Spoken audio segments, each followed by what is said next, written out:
যদি আজকে পৃথিবীর জমিনে থাকতো, আজকে চেচনিয়া, বসনিয়া, আফগানিস্তান, লেবাননে মুসলমানরা মরে তাম পৃথিবীতে মুসলমানরা তাকিয়ে তাকিয়ে দেখে, ঠিক কিনা?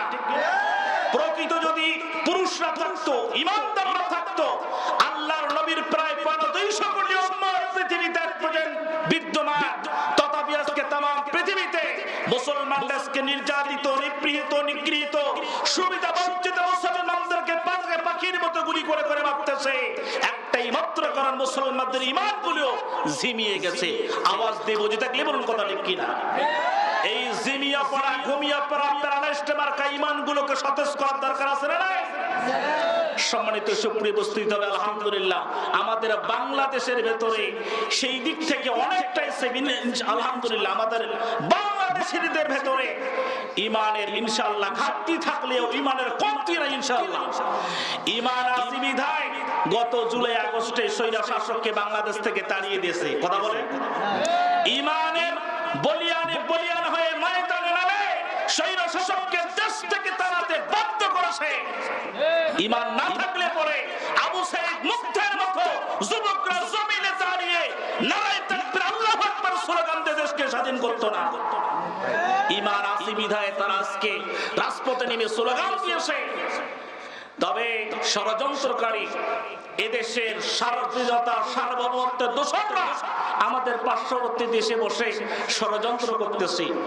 পরিষ্কার ভাষায় বলতে চাই, আমাদের এই সোনার দেশ বাংলাদেশের স্বাধীনতা, সার্বভৌমত্ব নিয়ে যদি কেউ চক্রাঙ্গানি দেয়, আমার এই বাংলাদেশের লাল সবুজের পতাকা থেকে যদি কেউ কুদৃষ্টি ষড়যন্ত্রের দৃষ্টিতে তাকায়, ইনশাআল্লাহ বাংলাদেশের টেকনাফ থেকে তেতুলিয়া, রূপসা থেকে পাতুরিয়া, সুন্দরবন থেকে বান্দরবান 56,000 বর্গ মাইলের একটা ইমানদার ঘরে বসে থাকবে না ইনশাআল্লাহ।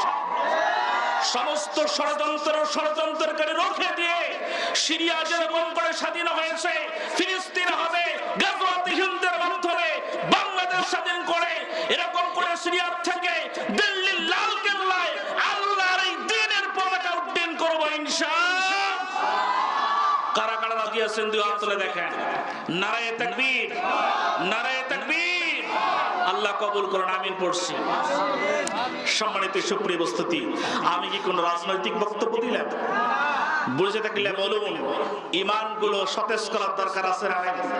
আরে গাজওয়াতুল হিন্দের দাম আমাবে যে উঠছে, যেরকম করে সিরিয়া স্বাধীন হয়ে গেছে, আজ সিরিয়ার উপরে স্বাধীন হওয়ার পরেও ইসরায়েলি কুখ্যাত বাহিনীরা মুসলমানদেরকে মারতেছে।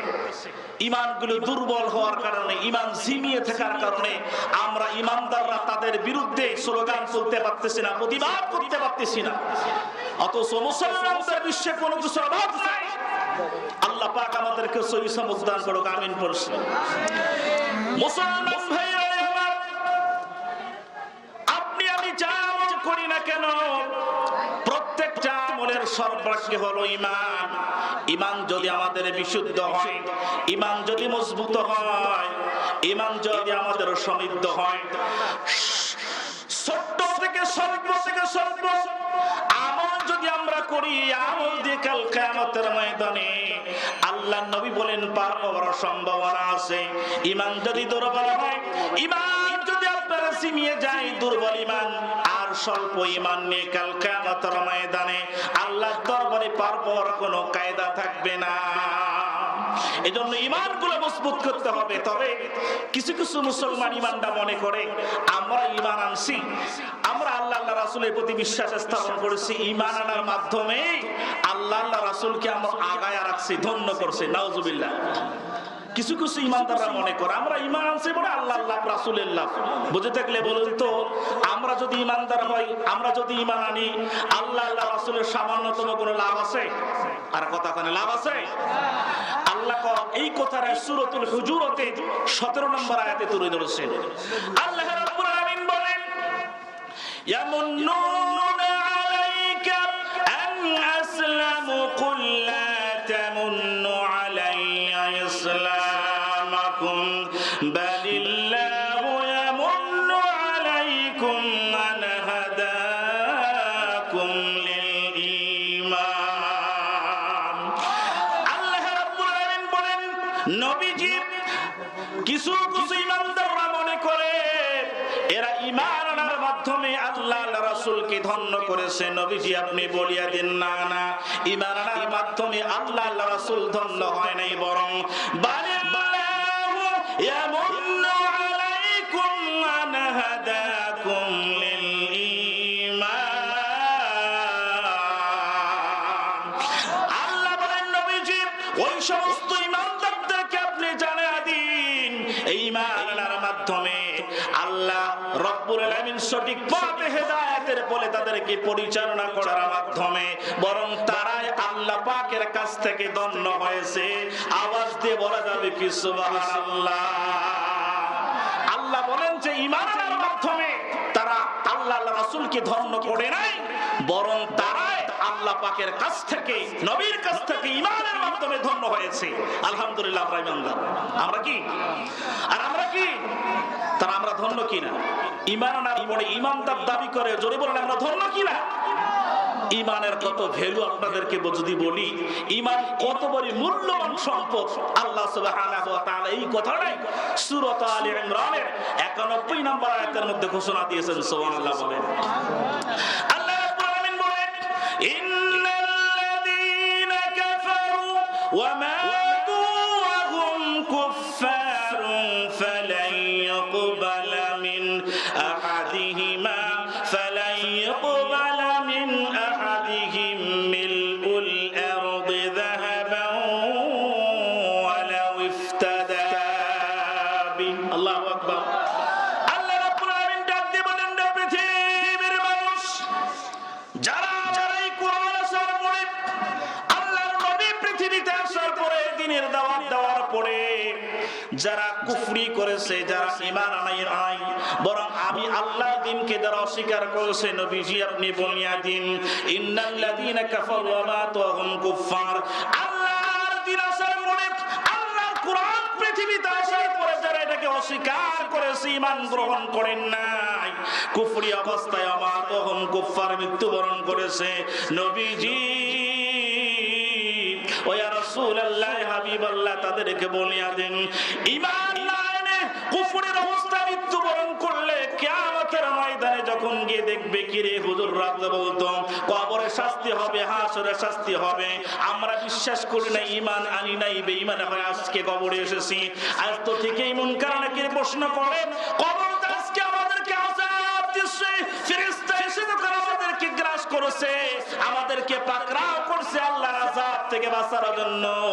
মানুষগুলো এরকম করে যদি আল্লাহ বলেন মিলউল আরদি যাহাবান ওয়ালাউ ইফতাদা বি, দুনিয়ার পরিমাণ যদি স্বর্ণ, দুনিয়ার পরিমাণ যদি স্বর্ণ আল্লাহ পাকের দরবারে দিতে চায়, আল্লাহ তোমার এই কবরের আযাব থেকে, জাহান্নামের আযাব থেকে আমি বাঁচতে চাই, আমি জাহান্নামের কবরের আযাব থেকে আমাকে মুক্ত করেন। আল্লাহ রাব্বুল আলামিন ডাক দিয়ে বলেন, নবীজি ফালাই ইয়াকবালা মিন, দুনিয়া পরিমাণ স্বর্ণ দিও কাল কিয়ামতের ময়দানে আল্লাহ পাকের কাছে বাঁচার কোনো সম্ভাবনা নাই। নাউজুবিল্লাহ।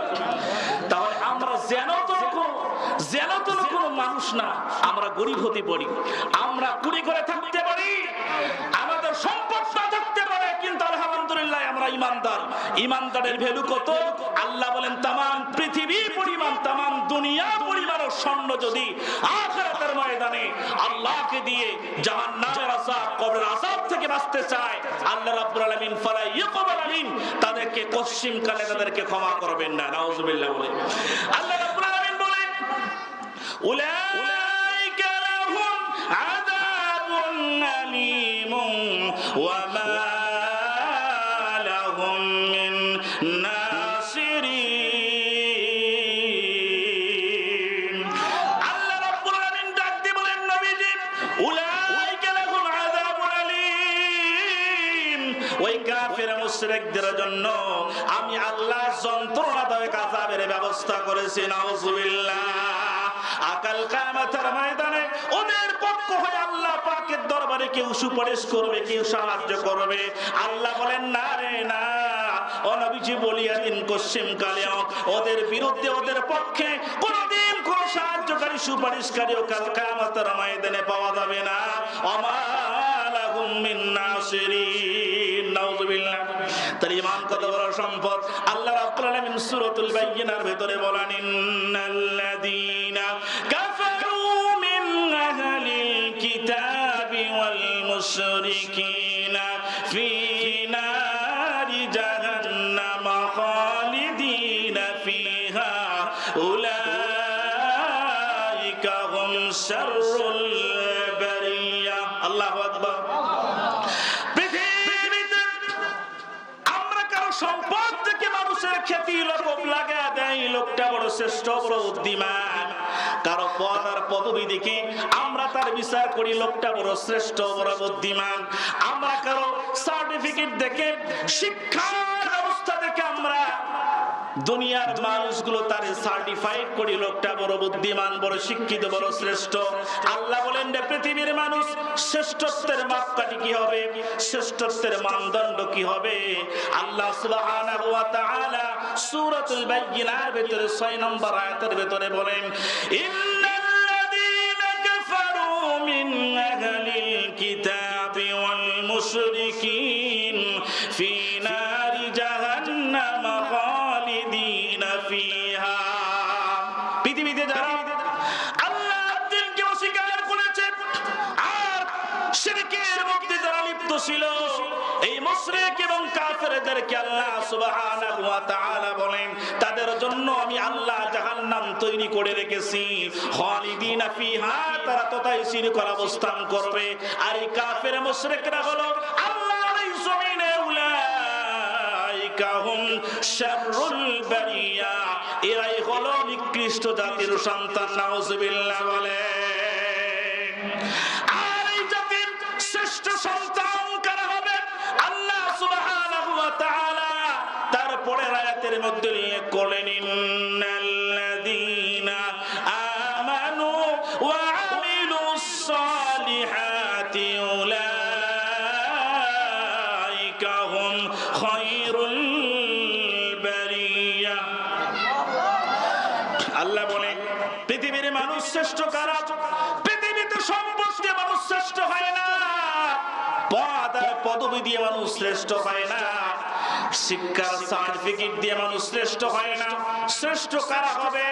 আল্লাহ সুবহানাহু ওয়া তাআলা বলে দিয়েছেন পৃথিবীতে, ইন্নাল্লাযীনা আমানু, যারা ঈমানদার, ওয়া আমিলুস সালিহাত, ঈমান আনার পরে যারা সৎ কাজ করেছে, ঈমান আনার পরে যারা যাত্রাকারে যায় না, যারা লক্ষ্যকিরা চায় না, যারা মানুষের সম্পদ মেরে খায় না, দেশটাকে লুটিপুটি খেয়ে মানুষের হাতে তুলি দেওয়ার ষড়যন্ত্রে লিপ্ত হয় না, আল্লাহ বলেন উলাইকা হুম খায়রুল বারিয়া, যারা ঈমান আনার পরে সৎ কাজ যারা করবে, আল্লাহ সুবহানাহু ওয়া তাআলা বলেন এরাই হলো জাতির শ্রেষ্ঠ সন্তান।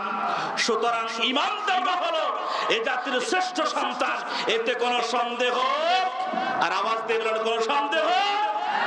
আর আমরা শ্রেষ্ঠত্বের মাপকাঠি দাঁড় করে দেই, যিনি বড় উচ্চপদস্থ কর্মকর্তা, বড় মন্ত্রী, বন্দর ম্যাজিস্ট্রেট ইত্যাদি ইত্যাদি দিয়ে থাকে, দুনিয়ার মানুষগুলো তাদেরকে শ্রেষ্ঠ মনে করে। কিন্তু আল্লাহ পাকের বিচারে, আল্লাহ পাকের শ্রেষ্ঠত্বের মানদণ্ডে আল্লাহ রাব্বুল আলামিন তাদেরকে বলেন নাই। আল্লাহ পাক কিয়ামতের ময়দানে মানুষের সম্পদ, পদ, পদবি আর শিক্ষার সার্টিফিকেট দিয়ে বিচার করবেন না, চেহারা দেখে বিচার করবেন না। আল্লাহ পাক বিচার করবেন কার অন্তরে ঈমান কতটুকু। আওয়াজ দিয়ে বলেন, কথা বলেন ঠিক কিনা? তা আমাদের ঈমানগুলো মজবুত করার দরকার আছে না নাই? আর কথা কয় না, আছে না নাই? সম্মানিত সুপ্রিয় উপস্থিতি, ঈমান আনতে হবে সাহাবায়ে কেরামদের মতো। কার মতো? কথা বলেন, কথা বলেন, কার মতো? সাহাবায়ে কেরামদের মতো। সাহাবায়ে কেরাম যেরকম ঈমান এনেছেন, হাদিসের মধ্যে পাওয়া যায়, কিতাব খুললে সাক্ষী দেয় সাহাবায়ে কেরামদের ঈমান কেমন। সাহাবায়ে কেরামদের ঈমান হলো আল ঈমানু ফি কুলুবিহিম আযামু মিনাল জাবাল। সাহাবায়ে কেরামদের ঈমান হলো পর্বতমালার নাই, পাহাড়ের মতো। পৃথিবীতে যেরকম ঘূর্ণিঝড়, সিডর, আইলা থেকে শুরু করে যত সব প্রাকৃতিক দুর্যোগ আছে, পাহাড়গুলোর সামান্য নড়াইতে পারে। আর কি বলে, নড়াইতে পারে? নড়াইতে পারে না। পৃথিবীর কোন প্রাকৃতিক দুর্যোগ পাহাড়গুলোকে যেরকম নড়াইতে পারে না, সাহাবায়ে কেরামদের ঈমান হলো সেরকম মজবুত। তাদের উপর নির্যাতন এসেছে, নিপীড়ন এসেছে, তারা কাফের মুশরিকদের যারা মার খেয়েছে, জেল খেটেছে, কল্লা দিয়েছেন, তথাপি আল্লাহ মানুষের সামনে বিলিয়ে দেন নাই। আওয়াজ দিল কথা বলে ঠিক কিনা? ইমানদাররা কল্লা দিতে রাজি, আল্লাহ দিতে কসিম কালে রাজি। এইজন্য সাহাবায়ে কিরামদের মতো আমাদেরকে ঈমানগুলো আনতে হবে। সম্মানিত সুপ্রিয় উপস্থিতি, সাদ ইবনে আবি ওয়াক্কাস রাদিয়াল্লাহু তাআলা আনহু আল্লাহর নবীর একজন জলিল-কদর সাহাবী। ঈমান আনার পূর্বে মাকে বড় ভালোবাসতেন, বড় সদাচারী, সদা সর্বদা সত্য কথা বলতেন, সদাচারী মানুষ, সবার সাথে ভালো আচরণ করতেন, বড় মায়ের ভক্ত ছিলেন। আমাদের সমাজে মা ভক্ত ছেলে আছে না? কি বলেন, আছে না নাই? মাকে বড় ভালোবাসে, মা যা বলবেন তা মেনে নেন। অত্যন্ত ভালো জিনিস মায়ের ইতাআত করা, মায়ের আনুগত্য করা ওয়াজিব, আল্লাহর নবী সাল্লাল্লাহু আলাইহি ওয়াসাল্লাম বলেছেন। সম্মানিত সুপ্রিয় উপস্থিতি,